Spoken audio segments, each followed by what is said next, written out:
As she said, I graduated from the University of Mississippi School of Law in 2002. I've been with Evans Petree, this law firm that I'm currently with, since I graduated law school in 2002 for 14 years now. Is that right? 14 years. And Evans Petree is a full-service law firm of 50 attorneys. We were founded in 1907, so we've been around over 100 years. And we have numerous different people that can help you. And as you can see, I didn't try a PowerPoint. I'm not very good at PowerPoints. I'm going to try to do what Jana showed me, Cardona showed me at the Member Success Program, and I'll do a little sunshine thing for you in a few minutes. But tell you a little bit more about myself. And I've been a trusted advisor for businesses and individuals for the last 14 years. I like to think that I excel at managing complex problems. I also excel at helping businesses form and manage relationships with each other.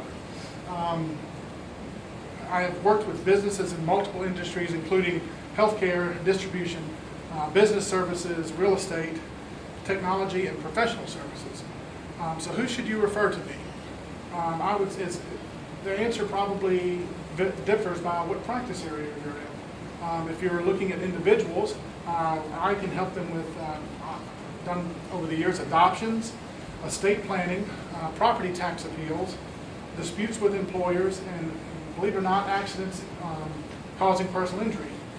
I've worked with them, and other people in the firm also work with them. So, like I've said before, if it's something that I don't feel comfortable doing, I have a group of people around me that I can work with and provide the services to them that I might not be able to do, and I will make sure that we work with them and guide them through a process and help it be as painless as possible. If you're companies, what I'm looking for is owners of businesses and senior managers of businesses. Obviously businesses with employees. And why would people call me? I'm going to really talk today about why people on the business side would call me more so than individuals.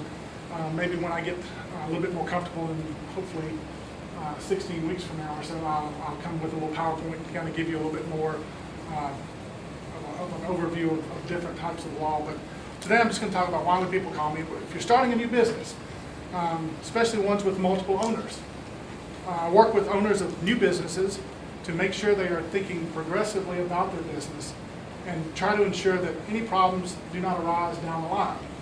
The best way to do that is to make sure that business owners have a plan in place in case conflict arises. I've told this, I think I've told this story in some one-on-ones, but I worked with a roofing company who had two owners. They were 60-40 split. One of the partners fell off the roof and just injured himself pretty bad, couldn't work. So he was disabled and not able to work.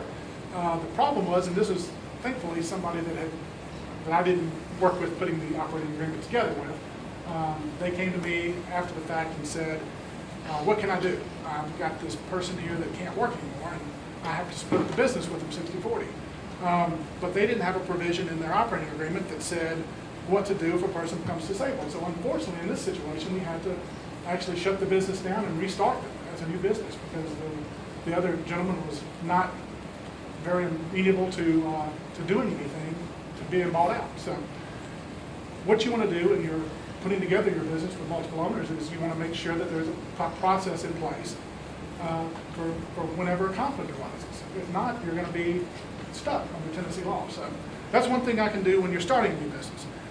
What happens if you've got employees and you're having employee issues? Does that business have a interest in place that needs to be protected? Some kind of confidentiality or non-compete issues.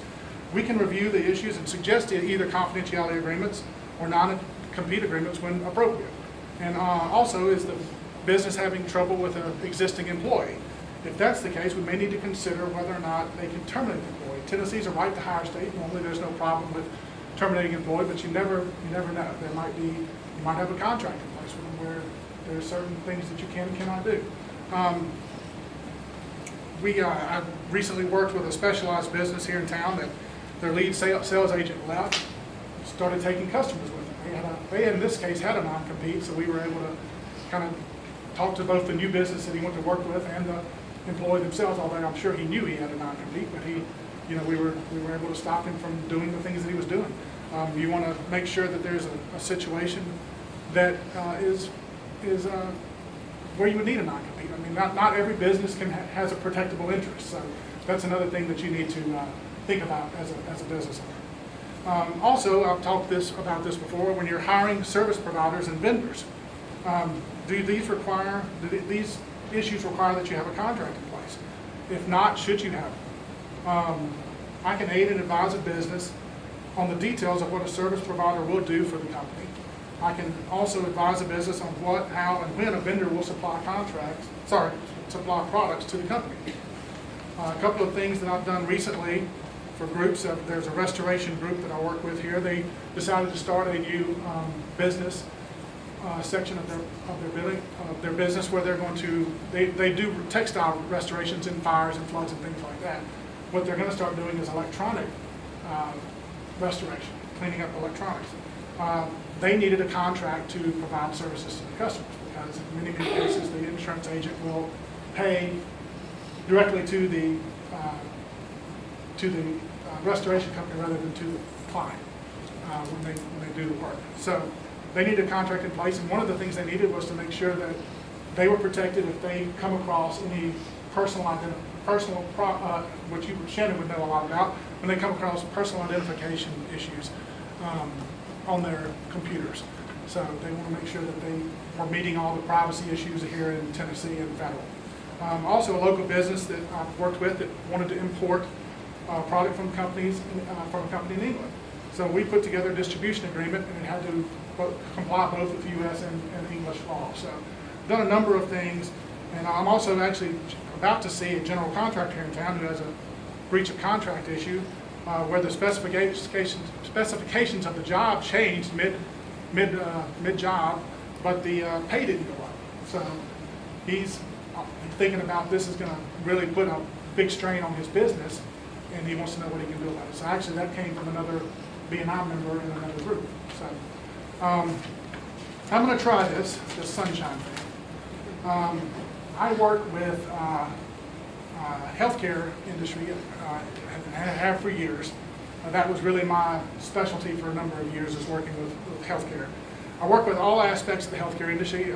They have many of the same problems that just general business owners do. They have employees, they have regulatory issues, both federal and state. They have contractual issues, and so, just the same ones. I'm going to give this a shot. What I want to say is everybody think about, who do you have contacts with in the healthcare industry? Do this. I'm not good at drawing circles either. I'm good at a lot of things. But I'm going to start with a very easy one. Physician groups. Can anybody else think of this? Pharmacists? Especially independent pharmacists, yes. If I misspell something, please forgive me. Pharmacist. Anybody else? Physical therapist. Sure, physical therapist.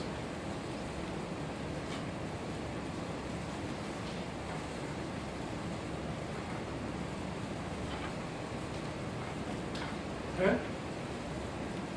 Home health care. What's that? Home health care. Home health care, sure.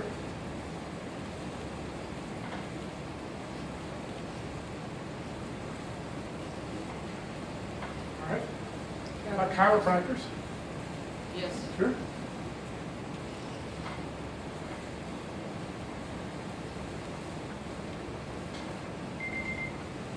That's my time? Okay. Anybody else can think of anything? I'm going to just throw a few of them out there.